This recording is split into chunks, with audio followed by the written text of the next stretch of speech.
part of the Press Play Podcast Network.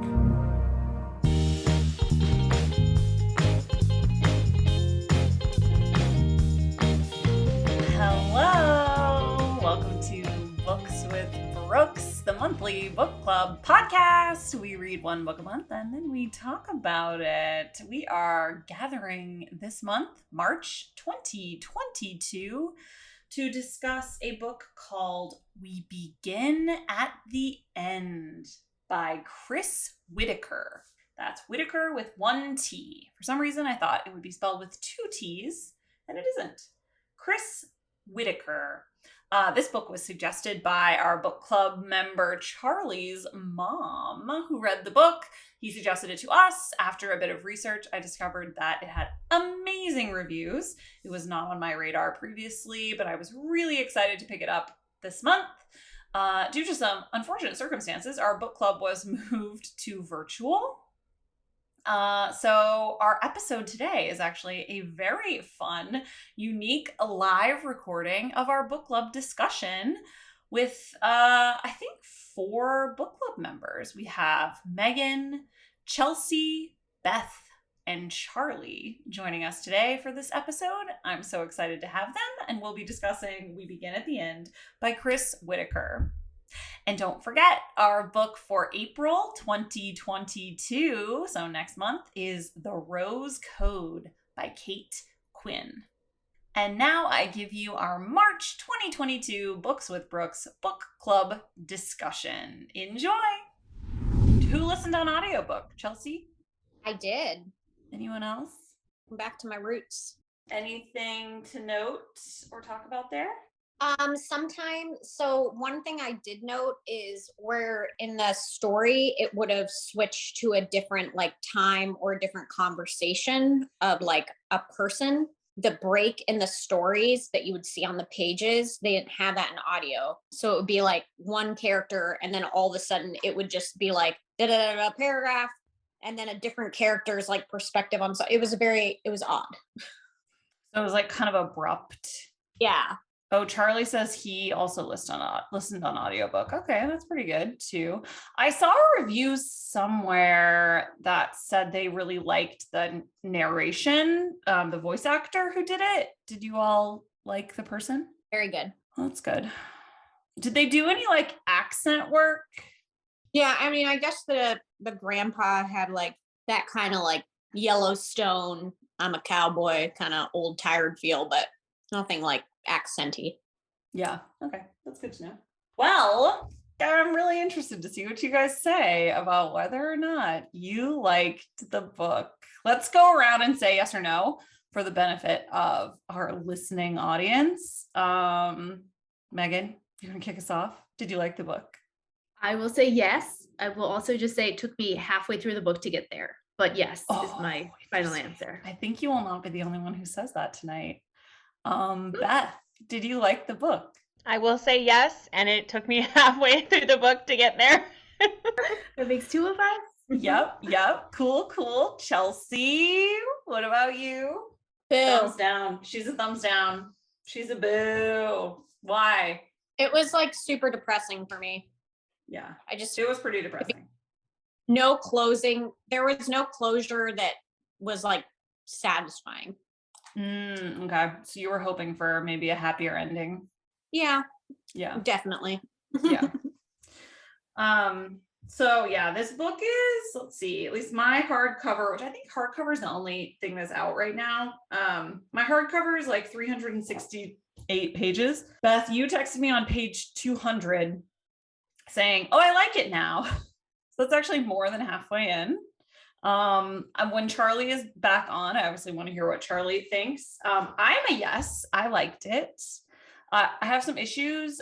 Is certainly not without its flaws, but overall, I really did like it. I thought the story was really compelling. I thought that the language was really interesting, and just the writing style was very different. And that may just be because I don't read a lot of or watch a lot of Westerns, and I mean, do it in quotations, because I think this book sort of is a new style Western, if you will. And that's just not my genre. I'm not super familiar with it. So I thought it was interesting and for me, very unique. And I liked that. So I give it a thumbs up. Also, and again, so Charlie's mom is, I think, pretty sure it was Charlie's mom who recommended this book to him, and he brought it to book club. I had not heard about this book at all. It was not on my radar even a little bit. And doing just a bit of like research on it, people loved this book. It has extremely high ratings. Like, it is very award winning. Some of the awards it's won include, it's a New York Times bestseller, a #1 Indie Next pick, Waterstone's Thriller of the Month, Barnes & Noble Book Club pick, and a Good Morning America Buzz pick. So not exactly a Reese's Book Club book, which I know we all love, but definitely like got a lot of attention, won a lot of awards. Like, people really like this book. It's got insanely high ratings on Goodreads. Which is all to say, we're still, we don't have to like it because of all those reasons. But that was part of why I picked it, and I hoped that we would like it. Is it being turned into a movie? Do we know? It is. It is. No, he's already sold the screen rights to Disney, which is a little bit of a weird. Yeah, I feel like they're going to have to tone it down. Like, there's a fair bit of sex and violence in this book for Disney. And like, if they like make viewers wait until halfway through the movie for it to actually get interesting, or if they like can pick it up a little bit from the beginning. Yeah. Great question. I mean, I do think there's some fantastic like Oscar bait characters in here for some famous actors and actresses to play, and the place and the setting is so important that I think it could be visually very stunning and like cinematic in a way that I would really like to see. But yeah, I thought Disney was sort of an interesting, I would have panned it more for an HBO, I guess. I don't know. I actually thought, despite the fact that I thought it was depressing, I did think the writing was very good. I got very similar vibes to Crawdads. Yeah. In the sense, like, the one character, the female, was always kind of being tough, trying to make her way. And yeah, I can see that, Chelsea. Definitely heavier than Crawdads. More serious and sad. Did you all watch that? I actually hated this movie, The Revenant, with Leonardo DiCaprio. It reminded me of that, and that it was this bleak story with barely any hope, where just bad things kept happening to our main character just over and over again. And it was like, can she not catch a break? Which I find like, it's just like hard to digest because it's just repeatedly getting punched in the face with sadness. Yeah, like that Duchess, like every decision that she would make, you're like, oh girl, like you're throwing what life you have away. But then you're like, think about the life that she's lived so far. Like, how could you expect her to make any other types of choices, Right. And she's 13 years old. But that, it was just like, come on, you can do this. Like, make the right decision this time. Don't burn down the strip club. Like, it's not going to be in your best interest. I can guarantee Honey, don't burn down the strip club. It's like, it's just a good life lesson. Like, don't burn down strip clubs. Like, it can never lead to anything positive. Yeah, true. Charlie, are you with us? Do you want to tell us if you liked the book? Yes, I never clicked into it. I never felt like I settled into the story, and I don't know, just not the book for me. It just never sunk in. I don't know. I did not finish it. I did it on audiobook, and I still have like 5 hours left. Oh boy. How many hours is it? Do you know? Like about total? 12. So okay. I made it a little over halfway, but well, so you're about at the point where everyone started liking it, Charlie. Maybe you'll change your mind. Maybe. I am gonna try and finish it. It was my mom who recommended it. I thought it was. Like, well, we were in last month's book club, and I was like, oh, how about this? So did you tell your mom you don't like it? Yeah, and she kept being like, well, how far are you? Like, oh, I thought you'd love it, and I feel bad, but I don't know. Okay. Bad month for me as far as having the focus to like do a book like this. Yeah, I agree with that. And I feel like a lot of us here, like, I read it basically all yesterday.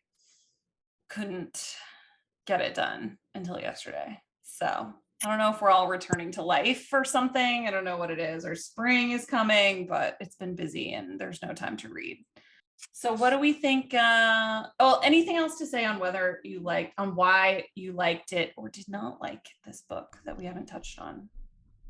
So I think like what Megan said is I agree, but I actually didn't like it until the middle because of the language.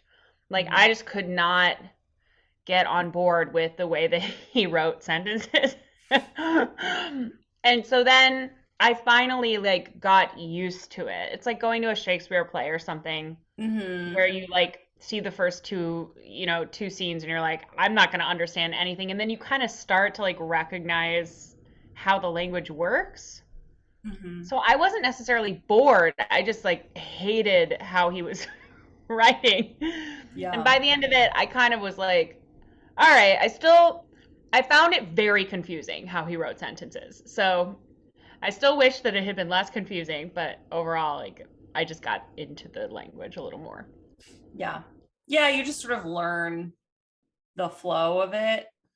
I do think also it was a little bit poetic, almost like reading poetry, which I also think takes practice, and you have to understand the rhythm and learn how to read it. Like the book had to teach you how to read it. And I would argue it took too long to do that if you weren't catching it, if you didn't feel settled till page 200, that's way too late. That's a problem.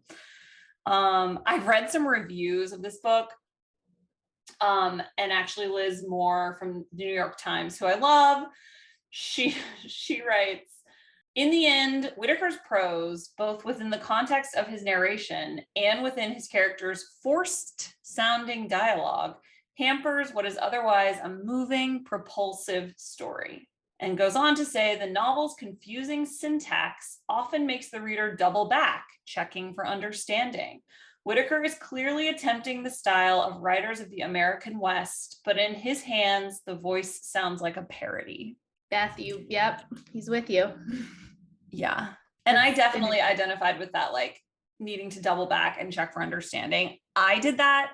And I think that was part of why, it took so long to get into it, because I was continuously being like, wait, what? And having to go back and reread like the previous paragraph. And it wasn't, I don't think it was me. I think it was the language. Yeah, it's like who was the subject of the sentence? That was my number one critique, was who are they talking about? Yeah. Well, that's like I was saying in the audio. It's like the shift in the writing of the paragraphs. I didn't know which character was talking. I was like, oh, we're on a different subject now. Yeah. Or we're talking about a different person. Yeah, so many sentence fragments. This is one that I noted really early on page 8. The engine rumbled as the door swung closed. Smoked glass made matte of the world. Those are just 2 sentences. So the engine rumbled as the door swung closed, period. Smoked glass made matte of the world. Like, it is beautiful and highly descriptive, but also very confusing. I agree. I thought to myself while reading this, I would never have been able to listen to this on audio. So I don't even know how you got through it. You guys, I would have been like, nope. Yeah, I agree. Were you having to hit like 15 seconds back a lot? No, I mean, like once I got into the groove of it, I was like, I think it was like shortly after I told you, I was like, this book is fucking depressing. Yeah. Like started picking up. All right. I mean, like it's still depressing, but at least I can finish it. Yeah. But I kept envisioning Dark as Josh Brolin. Is that how you pronounce it? That was like his character to me. I'm Googling. Oh yeah, Chelsea, totally. Like yeah. But also incredibly intimidating. Yeah, for sure. Like big giant guy, like pretty hot but standoffish, very like physically like large.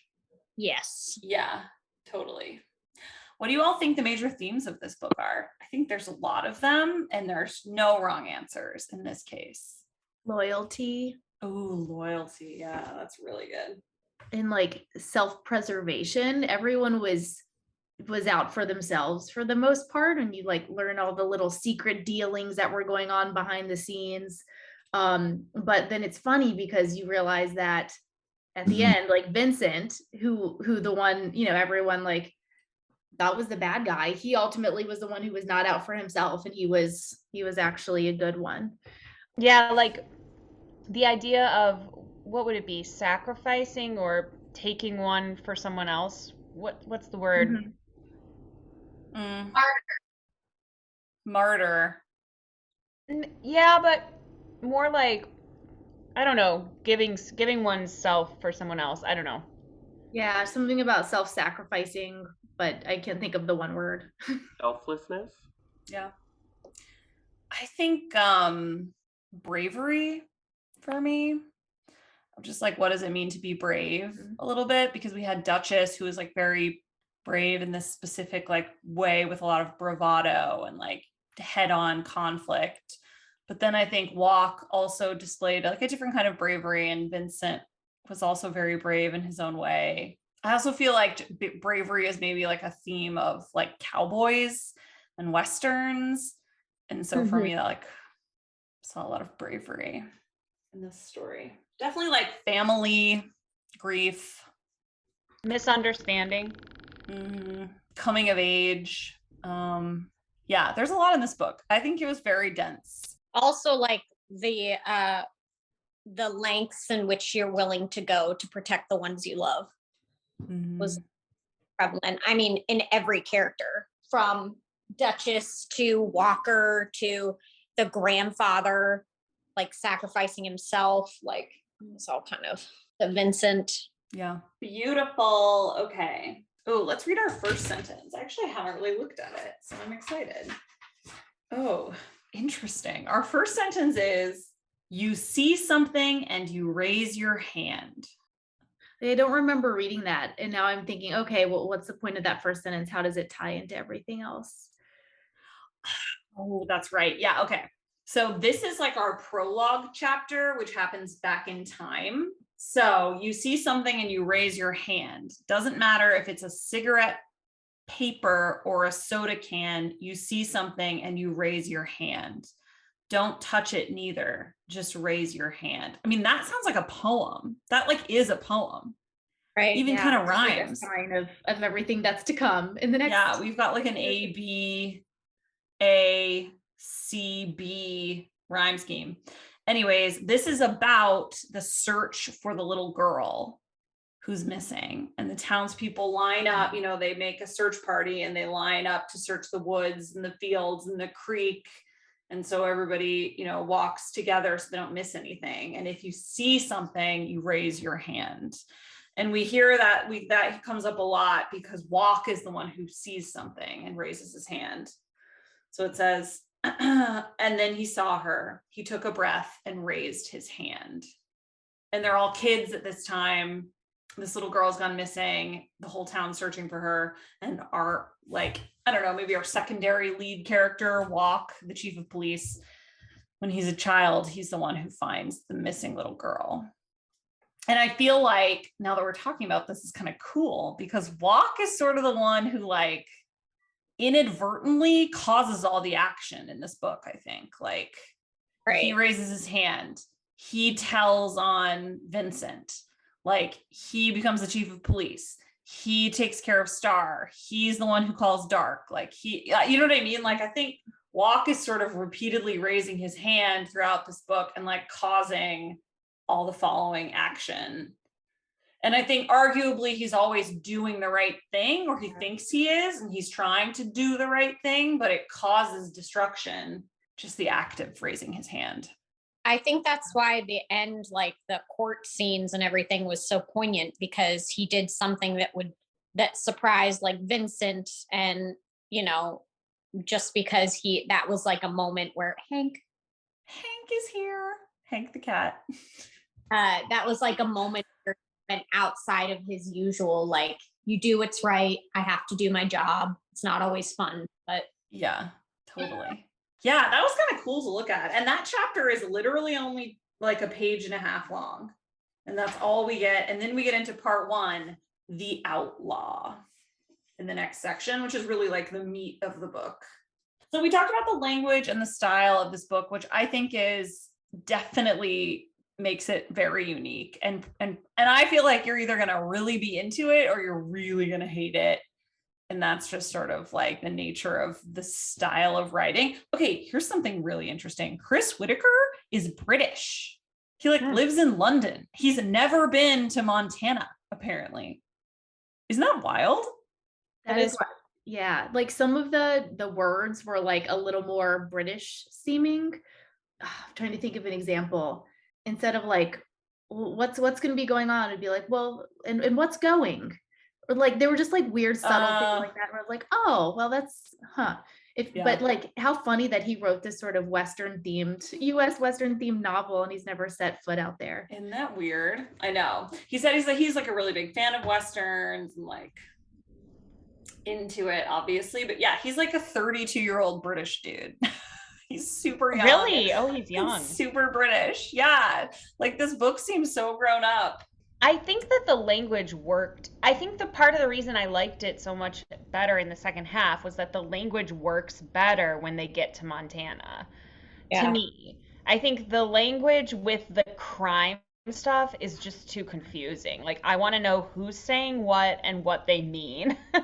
Like when you're talking about facts. But when he's describing like their relationship to Hal and the farm and all of that, I thought it was really lovely. And that's when I really got into it. Mm-hmm. Yeah, I agree with you, Beth. I feel like this book, and this was something I read in reviews too, is that it's like almost hard to put it into a genre because it's not really a crime thriller. It's much more of like a relationship or family drama, but it's also kind of a Western. It's also a murder mystery. It's also Shakespearean. Like it's a straight up tragedy. Like it's also like I think heavy literature, like Cormac McCarthy style. Like it's very like genre bending, to be honest with you. I wonder if that's part of why none of us were familiar with this book, because it's hard to market, quite frankly. Always thinking of my marketing hat on, but I'm surprised that a book like this wasn't on my radar.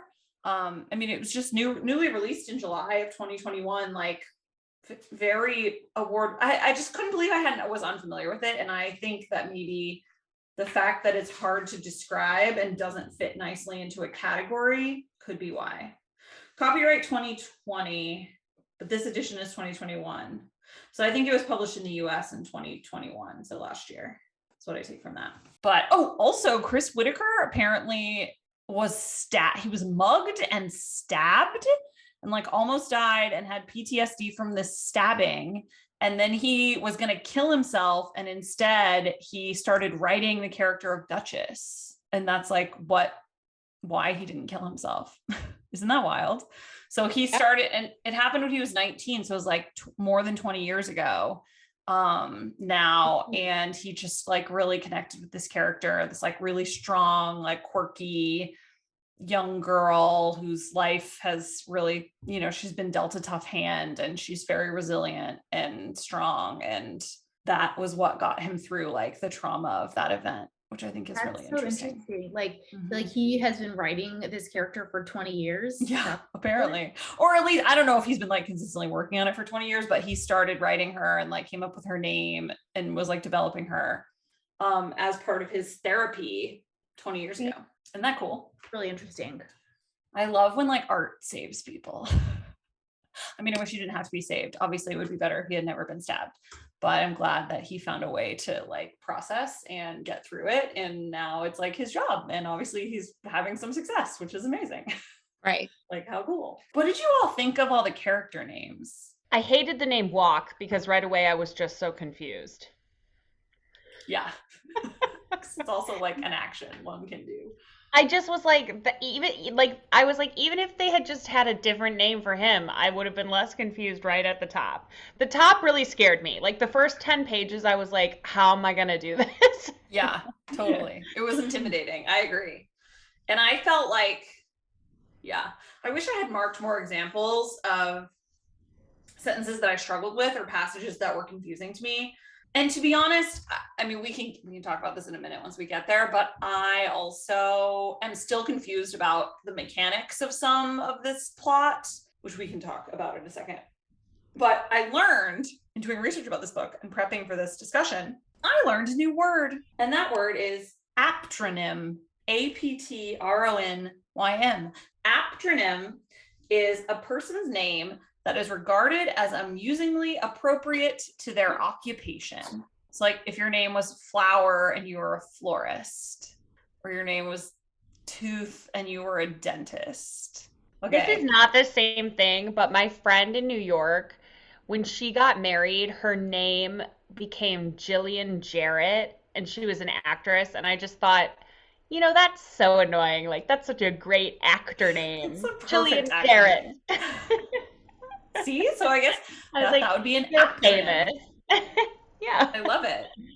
So I think a lot of these characters are aptronyms. I think the character of Dolly, who just was basically described as Dolly Parton throughout the book. Her name is Dolly. She's very glamorous, very beautiful, very like supportive and interesting, but sort of tragic at the same time. Thomas Noble, who was Duchess's little friend who helps her and stands up for her, and he's like basically very noble. Obviously Dickie Darke, D-A-R-K-E, I think was how you spelled his last name. Like that guy was the villain. Dickie Darke. Star Radley, who was like a singer, and the whole town was obsessed with her, even though she was a friggin' mess. Like all of these names were so descriptive of their character. I really liked it. Although I agree the walk thing was confusing. Honestly, Dickie Darke was sometimes confusing to me too.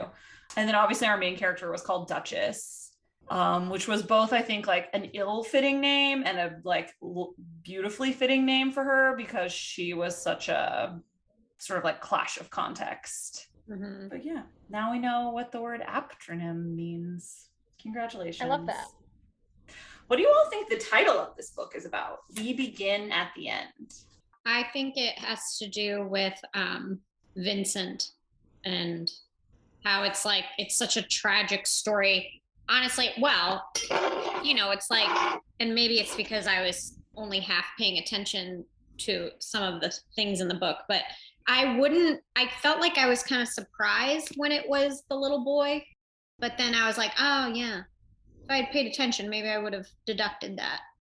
But like it all kind of begins at the end where it's his dad. They were formed in love and he would do anything to protect him, kind of thing. Mm-hmm. Yeah, I like that, Chelsea. Anyone else? We begin at the end. Yeah, it's all depressing. We get this line on page 97. Hal, who's the grandfather, it says, Hal cracked his knuckles again. The minister said, we begin at the end. It would have made for easier years if I thought for 1 second Sissy was somewhere better than a small wooden box. I try, though. Every Sunday, I try. So maybe it's about like having faith even when you have no faith, like not necessarily faith as in God, but like in other people, in yourself, in the world, like not losing faith even when you're like at your darkest moment. I also wonder if there's some aspect of it that's like, there's a song that I like from like a musical, and there's some lyric that's like, maybe someone's death isn't an end, but a means for us who are still living to discover what life is really about. And I love that idea that like in these terrible tragedies that keep happening through this book, it's like everyone's sort of reborn again. So you get another shot, kind of. Yeah, or like now you're just this new person. I don't know. It's like interesting. It's all really sad though. Yeah, it's really sad. Stick around after the break. We're going to talk about some plot points that I found confusing.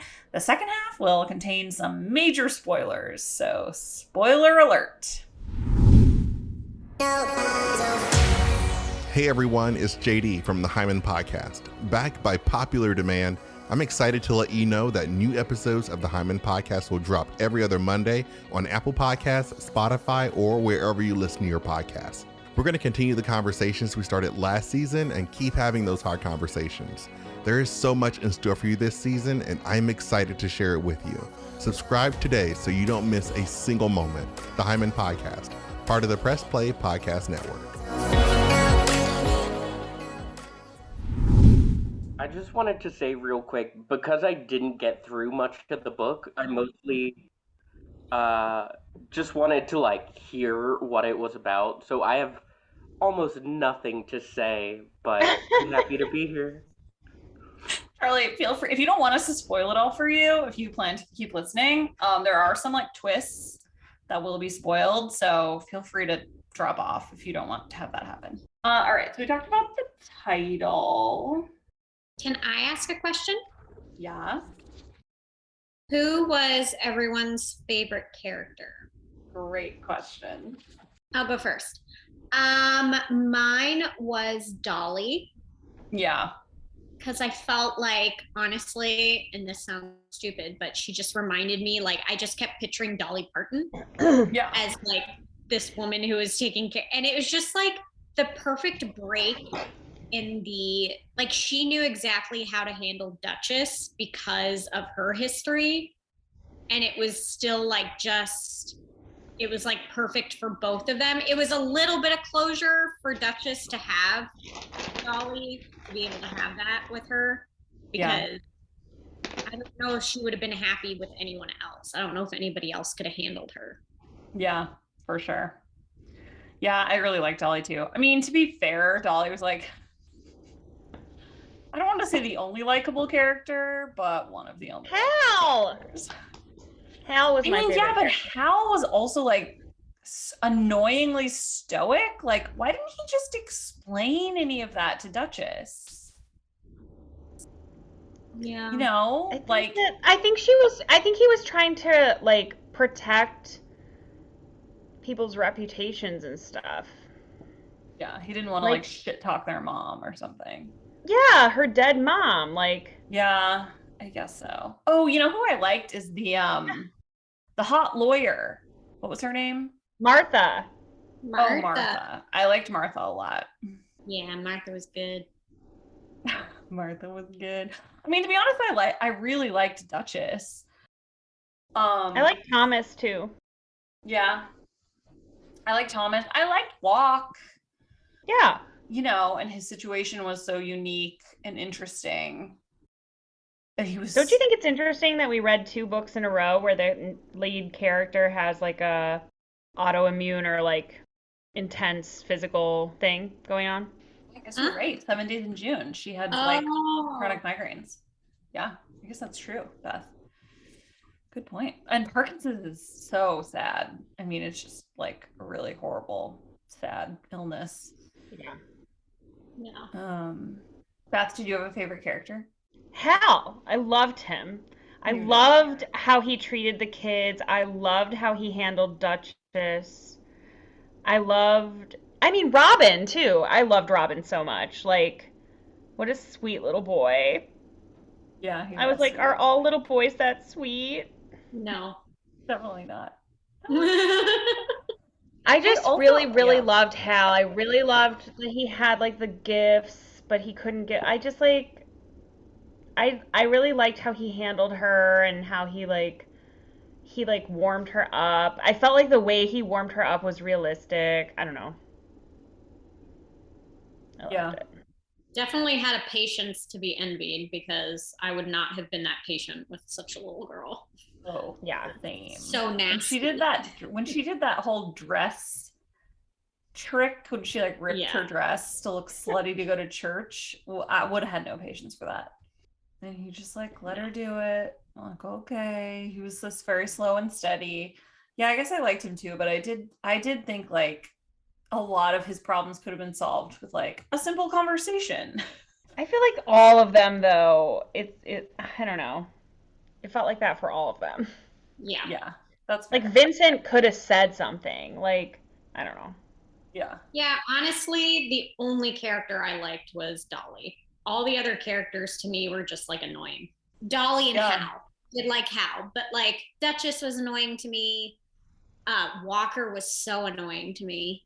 Like Vincent. I just felt like they were annoying because like they weren't they were strong, but they were also so weak. And where you can like let that fly a little with Duchess, because she's a 13-year-old girl.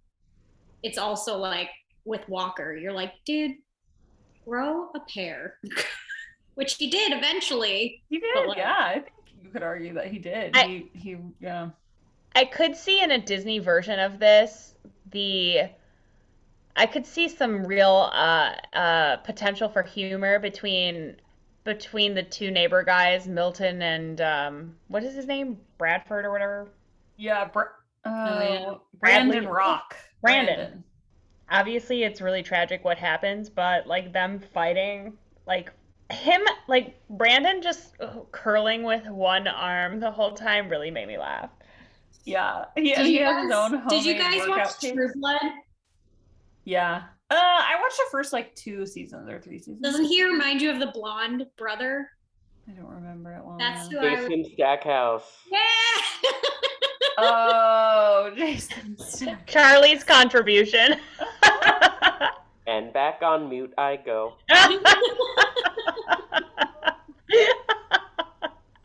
Yeah, that neighborly feud was really funny. I agree. I mean, also tragic, but like very funny because like his car was too loud, and then he starts the neighborhood watch, but it's really ineffectual, and people make fun of him for it, and like, of course, then it turns out he's like an insane peeping Tom, but we didn't know any of that. But he's like, he pissed in my yard. Well, he put a deer head in my yard. Yeah, they're just like escalating. And this poor chief of police is like, please just stop. Please just stop. Please, guys. Like, please don't make me come back here again. Like, yeah. I also like how he kept like quoting like numbers like 489, and it was like yeah. completely something different. Yeah, and then Walk is just like, that's, like that's a takeout number. Like he's like yeah, that was a funny bit. I agree. I liked that too. Yeah, where he would, what is it called? Like police code, like squawk code. It'd be like, we've got a 722 happening at Oak and Forest. And so he would like try to use that police speak, but like get it wrong every time. I thought there was some surprising like humor in the book. A Duchess, as crude as she was, like it really made me laugh sometimes, her responses. Like yeah, agreed. Her responses were really funny. Although I also thought they were, I mean, and again, I think for me it worked because the language in this book, the whole thing was so stilted. Like I think actually a little bit similar to Where the Crawdads Sing, which is just like felt more like a fairy tale. Like this felt like a Western. Like, yeah.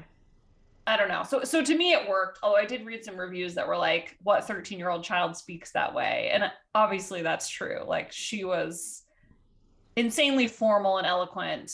In fact, I pulled another quote from Liz Moore's New York Times review in which she said, "It does not have the rhythm of human speech."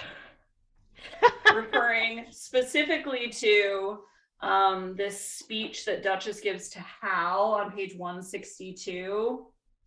Oh yeah, I think I know exactly what. She's like just gotten expelled from school. He takes her on this beautiful walk to like look out at this vista in Montana where you can see for miles and miles. And she says, so when you pointed out all this beauty, all this that you see, and you think I see too, you should know it pales beside what I saw before. This purple, she waved a hand at the huckleberries beside, makes me think of her ribs, beat dark like that. The blue water, that's her eyes, clear enough to see there's no soul behind them anymore. You breathe the air and you think it's fresh, but I can't even take a breath without feeling that stab. Yeah, no character would fucking speak like that. Yeah. Like, not even like a poet like would speak like that. Yeah, agreed. Let alone a 13-year-old girl. So like, I did think it was ridiculous. Also, the like her journey that she goes on, where she like traverses half the United States alone, and she's 14 years old, and nobody thinks it's weird, and like nobody helps her, and nobody questions her, and everyone's just like, sure, I'll sell you a bus ticket to nowhere, you 12-year-old. Right. I do think that stuff like that does happen. Ugh. Especially when it comes to like smaller towns or like I don't know. I mean, it was ridiculous. Yeah, it was kind of ridiculous. Okay, so we've already had some spoilers, obviously. Now we're gonna have some big giant spoilers, big giant ones. So basically, what happens? Let's see. Duchess runs away because her grandfather gets shot. She thinks Dickie Dark did it. She wants to go hunt him down. Oh wait, no, that's not the reason. Vincent gets off for the murder of her mother. She sees it on the news, and so she leaves to go. She's gonna go kill him. She's gonna go hunt him down and kill him. So she's got to go back to their hometown where he's been released to, so she can murder him to avenge her mother. So she goes off. Then we find out that the like secretary in the police station is a mole. She's like a double agent working for Dickie Dark, right? So she's been passing information about where Duchess and Robin are like hiding out to Dickie Dark so that he can go find them. So then once Walk catches on to that, he makes her call and give a fake address, which turns out to not be a fake address. Why wouldn't you just give a fake address? I digress. He gives him the actual address of this innocent child's home and sends him there as bait. And Dark shows up and there's a standoff, and Dark ends up like wounded in the woods, and they have this whole like standoff where Dickie Dark basically begs him to shoot him. Right? You guys are with me? This is complicated. Page 333. Dickie Dark is wounded. He's sitting by a tree and he says, "We don't have time. Just do it, Chief. Give my girl a chance." Walk wiped Dark's gun, then leaned down and handed it to him.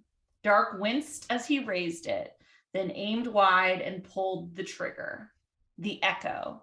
The ringing in Walk's ears as he raised his own gun. Dark nodded once. Walk pulled the trigger. What do you guys think about that? Walk shoots him, basically in cold blood, just shoots him on the ground. Were you rooting for that outcome? Well, I think that's where we start to see a change in Walk, what he's willing to do. You know, that wasn't definitely not a part of the police code. Well, and this is after he's lied in court, right? Yeah. So he's really like, he's just, I feel like the Parkinson's and everything, it's like getting to him, and he just is like, he's been pushed to that position. And, you know, it's kind of like a cheap plot device to be like, oh, Dark's daughter is exactly the same age as Duchess. I mean, you know, okay. But like him thinking about saving Duchess, like, I don't know. I actually think I missed the whole, I didn't understand. He kept saying, "You got to take care of my girl." What was wrong with her? A little girl. They got in a car accident. Yeah. And she ended up like brain dead, basically. And she's on like a machine. So he was I like completely paying for missed her to be in like a, you know, care facility potentially forever. She might not ever like live an autonomous life. So he was saying to Walk, like, if you kill me, she'll get my life insurance. So I need you to kill me. Because like he was out of money and these people were after him and he couldn't pay for her anymore. One thing that I was really confused about. So he kills Dark. Then, and before he kills him, Dark says, like, go to this storage unit. There's stuff in there I want my daughter to have. So he tells like his final wishes are like, go to the storage unit. Oh yeah, there's a key in my pocket, a lockup outside the Cape, West Gale. There's things in there I want Madeline to have. It's important she knows us. I think like meaning him and his wife who died in the car accident. Okay, so then Walk leaves here and he basically goes right to the storage unit and he opens it up and he finds a bunch of shit in there and it's mostly like papers and pictures and stuff. But then he finds a videotape. And then he puts the videotape in and it's the security footage of Duchess burning down the strip club. And I didn't get that at all because then why on earth is Dark chasing Duchess and shooting at her friends and killing her grandfather if he has the videotape already? So can someone explain that to me? I also did not understand that. Like, what did we miss? I don't get it. So the only thing I wondered is he found the tape in Dee's stuff. Who is Dee? Dee, the girl who was living in the house. He had her stuff in the corner. Oh, so she had the tape. It was It like was like the girl that worked at the club that like was helping, right? Oh, okay. So that's what I missed. Okay. So that makes more sense. Is still weird. I don't know like if she I don't know how she got it. That's the only thing. Wasn't it by Leah? Didn't Leah give it, like the assistant at the police station? I don't think she ever had the tape because the police like wanted the tape and it was missing. Oh yeah, but she's the one that gave the location. Sorry. The tape? Yeah. I don't remember that. Oh, of the girl of Duchess and Robin. Yeah, but Duchess didn't have the tape when they went to Montana. Yeah, Duchess threw it out in the trash, and then it got picked up by the trash, and then we assumed it was gone. Okay, so Dark, but that solves for me at least this idea of why was Dark still chasing them if he had the tape the whole time. But he didn't know, obviously he didn't know it was in the storage unit. So that is actually really helpful for me. Thank you for explaining that. I don't know why that other lady had it, but at least Dark didn't have it. Because like if he had known that was in there and he was still going after those children, like that changes a lot about that character. For me, like he's like now he's just an evil boogeyman. All right, what did you all think about the twists in this story? I think there were at least two really big ones. So the first one being that the boy shot his mom, which I saw that one coming from like page 10. Like as soon as he was found in the house, I was like, oh, the kid shot him, definitely. But it was probably I didn't see that coming at all. I didn't know. Why did you see it coming? Because I knew Vincent didn't do it. And there had to be a reason Vincent was taking the fall and the little boy was in the house. And I just was like, he's sacrificing himself for the boy. Like I just could tell that was what it was, which didn't bother me. I was fine that I saw that. Like, I think that's fine. And I felt like it was normal that none of the other characters would think that. So I was fine. I was like actually fine with that. But the other twist was that also Vincent was their dad. And that one I didn't see coming. Yeah, that was pretty wild to me. But the end of this book, I was like, this is every daytime soap opera stacked on top of each other. Like, are you kidding me? I'm like, she went in and they, like, the Cuddy let them have sex in, like, an apartment, like, once a month. I was like, what? Yeah. Conjugal visits. But then they had to tear down the apartment. And so they couldn't do it anymore. And, like, yeah. Weird. Which also then made me wonder, like, why was she so, like, she was so against seeing Vincent once he got out, which I wondered why then. I guess she was just mad at him for like not seeing her anymore, I guess, like when he was in prison. Yeah, she was upset. She went for a year and he turned her down. Oh, right. Because, I think it also would be because she was ashamed of who she'd become. She didn't want him to see her like that. Yeah. As like a 2-bit whore. Yeah. Although, you know what I thought the twist was going to be? I thought that Brandon Rock, the neighbor, was going to have been more involved in her death. Yeah. And that didn't really happen. I thought it was going to be Milton. Wrong about that. Mockery guy. Oh yeah, Milton. Yeah, he was a real freak. Because he had like shrines of her in pictures. Yeah, very weird. And like every time they described Milton, it was like they could always smell blood. That really freaked me out. Me too.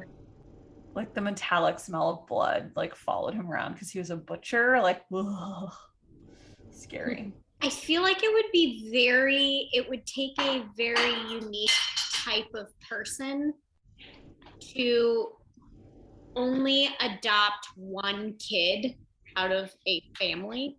Yeah.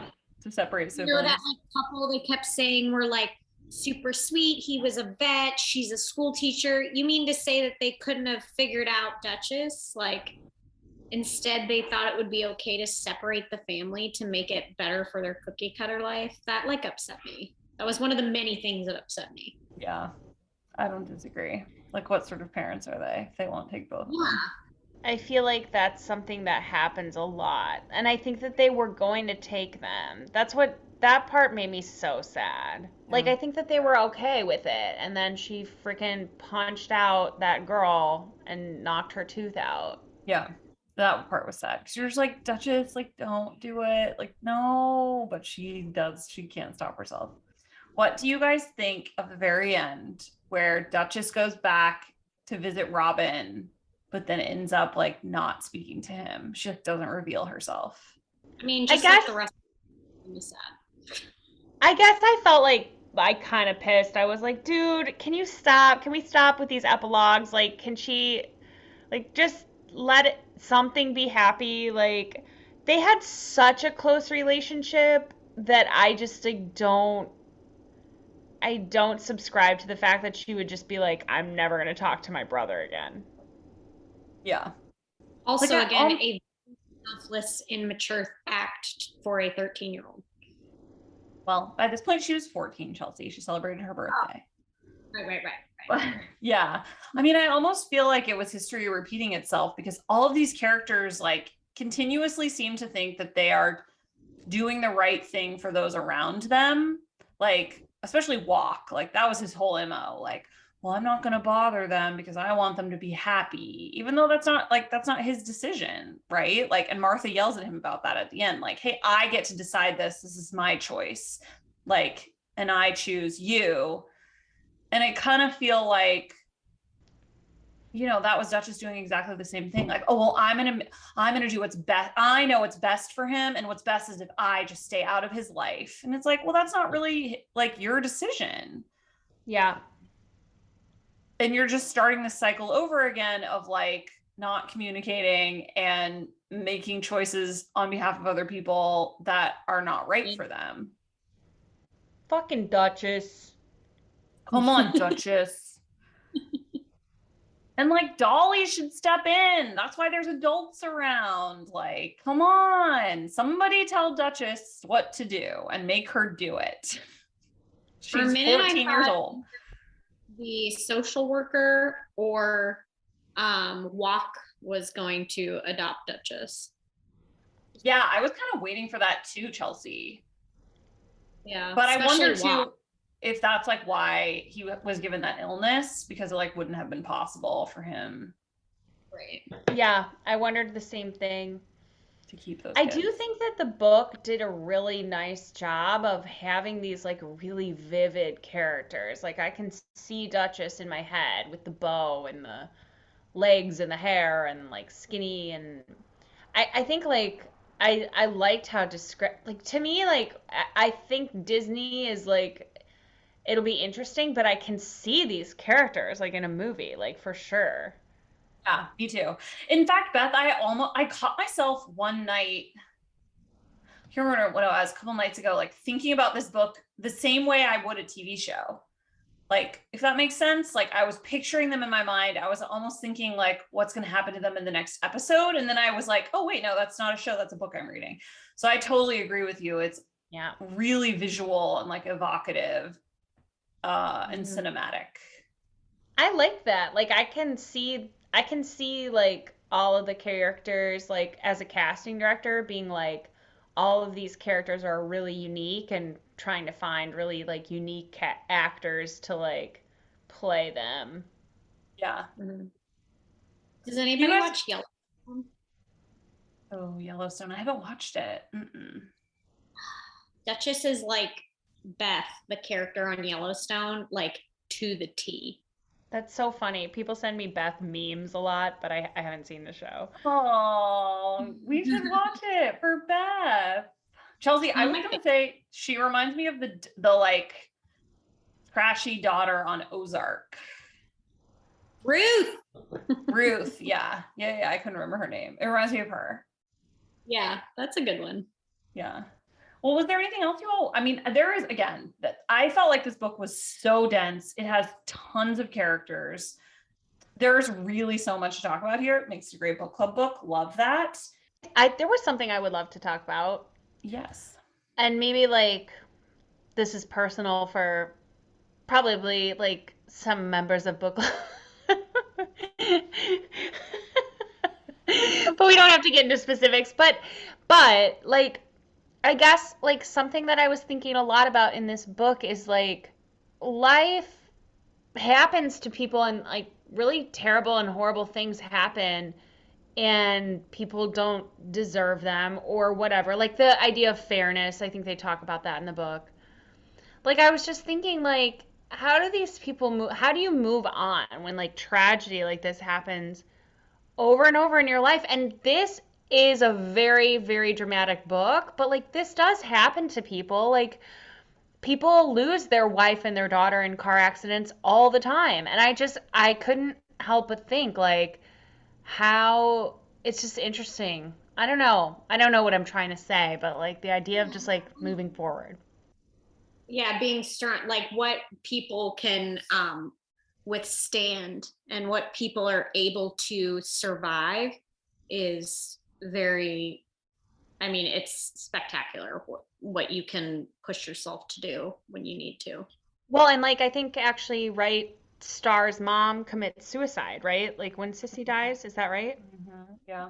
Yep. It's just like I don't think that I would ever be capable of doing something like that, but I can see like why you would be like, why would I want to live? Like when Hal died, they're like their salvation, I felt like they had just put their trust in this person. I was like, how are these kids ever going to survive? It just made me so sad. Yeah. It's super sad. Yeah, resiliency. But I guess that comes back. I mean, that brings us back to our title. Like we begin at the end. Like every time there's an ending like that, you start again and you pick yourself up and you begin. She says, what does she say? If you have to take it back to breathing. Yeah. Where it's just like all you have to do is keep breathing. You know, I mean, that's probably a study in like grief, but it is very sad. Yeah. Sad book. Sad book. Do we recommend it? I don't know. I don't know if I do, honestly. I really liked it, but I don't know if I recommend it. It's so sad. Yeah, I think I'd feel bad. I'd have to like give some trigger warnings if I recommended it. Yeah. I think that if I knew somebody liked Westerns or crime stuff, like I actually think it would make a great movie or mini series. Like I would recommend it to somebody who I know likes those kinds of genres. Yeah. Yeah. You know, you really want to watch The Notebook because that shit is so sad, but also you love it. And this is like kind of that, you know? By the way, not the same thing, but everybody should watch Coda because it's a beautiful freaking movie and you will get emotional in the best way. Okay. Great rec. Everyone, Beth says watch Coda. Well, thank you all so much for joining for book club and for agreeing to be recorded so that your words live in infamy. And I'm so grateful for all of you and this book that we read together that made us all really sad. And next month we'll be reading The Rose Code by Kate Quinn, I believe. I got to get on that because that's a long one. Yes, it's a very long book. I too have not yet ordered it. I'm hoping it will be a bit of a faster read than this one. I felt like this book was slow because of the language. So The Rose Code by the same author who wrote The Alice Network, which we all really liked. So hopefully this will be a really good one. Looking forward to it. And then the month of May, we may have a brief hiatus because someone is getting married. Books with Mrs. Brookes. Oh God. I will be getting married and I may not have time to read a book and lead discussion on it, but we'll see how it goes. A book-themed wedding really could, like, be a moment. Yeah. It really could. I know I've actually said to Jake several times, like, we don't have enough book stuff happening. All right. Well, happy reading, everyone. And we'll talk to you next month. Love you.